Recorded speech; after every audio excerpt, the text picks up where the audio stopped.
2016년 알파고가 인공지능에 대한 우리의 인식을 바꿔놓았다면 2020년에는 GPT-3와 알파폴드가 인공지능에 대한 확신을 가져다 줬죠. 인공지능에 대한 성과가 나올 때마다 딥러닝을 활용해서 머신러닝을 활용해서 이뤄낸 성과라고 하는데 둘의 차이점이 뭔지 궁금할 때가 있습니다. 수학 시간에 배운 집합의 개념으로 설명하면 딥러닝은 머신러닝의 한 부분 집합이고 머신러닝은 인공지능의 부분 집합이라 할 수 있습니다. 그래도 사람들이 딥러닝과 머신러닝을 구분해서 부르는 이유가 있겠죠? 우선 인공지능의 새로운 한근기를 가져온 머신러닝은 기본적으로 알고리즘을 이용해서 데이터를 분석하고 분석을 통해서 학습하고 학습한 내용을 기반으로 판단이나 예측을 합니다. 머신러닝이 기존의 인공지능과 다른 점부터 짚고 넘어가면 기존의 인공지능 프로그램은 규칙과 데이터를 입력하면 답을 내놓는 방식이었습니다. 개발자가 프로그램에 네 발이 달리고 꼬리가 있고 털이 있고 댕댕하게 생긴 건 강아지야 라고 규칙을 주고 강아지 사진을 입력하면 이건 강아지야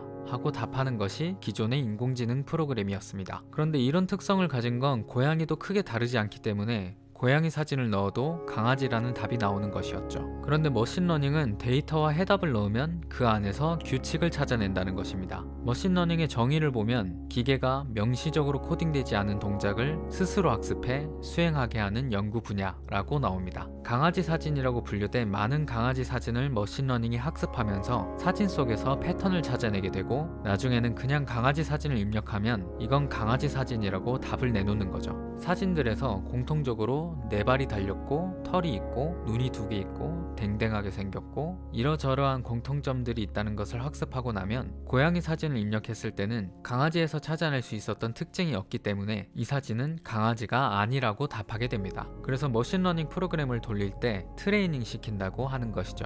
데이터를 제공하면 데이터에서 통계적 구조를 찾아서 그 작업을 자동화하기 위한 규칙을 만들어내는 것이 바로 머신러닝입니다. 그렇다면 딥러닝은 머신러닝과 무엇이 다를까요? 기존의 머신러닝의 경우 데이터의 특징을 사람이 먼저 입력해 줘야 하지만 딥러닝의 경우 특징을 선정하는 것까지 인공신경망을 통해 학습하기 때문에 개발자가 데이터를 따로 지정해 줄 필요가 없는 것이죠. 다량의 고양이 사진과 강아지 사진 데이터를 주면 사진에 포함된 특성들을 인공신경망을 통해 계산하게 되고 그 속에서 패턴들을 찾게 됩니다. 많은 사진들을 학습한 후 고양이 사진을 입력하면 그와 비슷한 패턴을 가진 것은 고양이라는 것을 판단하여 이 사진은 고양이라는 답을 주게 되는 것이죠. 딥러닝의 개념은 꽤나 오래전부터 만들어졌지만 최근에서야 많이 활용되고 있는 것은 딥러닝을 활용할 수 있는 컴퓨터 기술이 발전했기 때문입니다. 인공신경망으로 학습을 하기 위해서는 수많은 계산을 빠르게 할 수 있어야 하는데 2015년에 뛰어난 연산 능력을 가진 GPU가 개발되면서 급격히 성장하고 있는 것이죠. 2012년 구글과 스탠퍼드대 앤드류 응 교수는 16,000개의 컴퓨터로 약 10억 개 이상의 신경망으로 이루어진 심층 신경망 딥 뉴럴 네트워크를 구현했습니다. 유튜브에서 이미지 1000만 개를 뽑아 분석한 뒤 컴퓨터가 사람과 고양이 사진을 분류하는 데 성공했죠. 딥러닝과 전통적인 머신러닝의 차이점이라면 데이터 양에 따른 성능이라 할 수 있습니다. 딥러닝의 경우 학습을 위해서는 많은 데이터가 필요하고 데이터가 많을수록 정확도가 올라갑니다. 그런데 학습할 데이터가 많지 않은 경우에는 데이터에 대한 수작업이 들어간 머신러닝의 정확도가 조금 더 높게 나오는 것이죠. GPT-3의 경우 그 이전에 GPT-2가 있었습니다. 그런데 GPT-3가 이슈가 된 것은 이전에 비해서 월등히 좋아진 성능 때문이겠죠. 그 비결 중 하나가 바로 압도적인 데이터 합승량이었습니다. 앞으로 기술이 발전하는 만큼 인공지능도 발전할 것이고 인공지능이 발전하는 만큼 과학기술의 발전도 과속화될 것입니다. 그리고 발전한 인공지능과 과학기술은 우리를 더 편리하게 만들겠죠. 영국의 SF 소설가이자 미래학자인 아서 클라크는 충분히 발달한 과학기술은 마법과 구별할 수 없다 라고 말하기도 했습니다. 실제로 우리는 인공지능이 만들어내는 마법과 같은 결과들을 매일같이 경험하고 있습니다. 그리고 언젠가는 그것이 미래가 아닌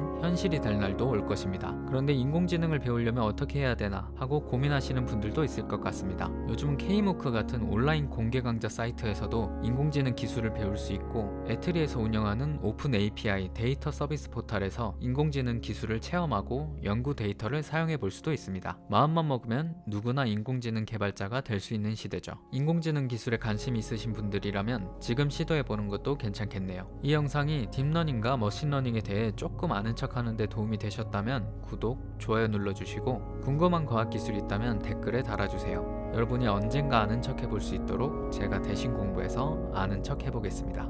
과학기술이 세상을 바꿉니다. 언제나 그랬듯이.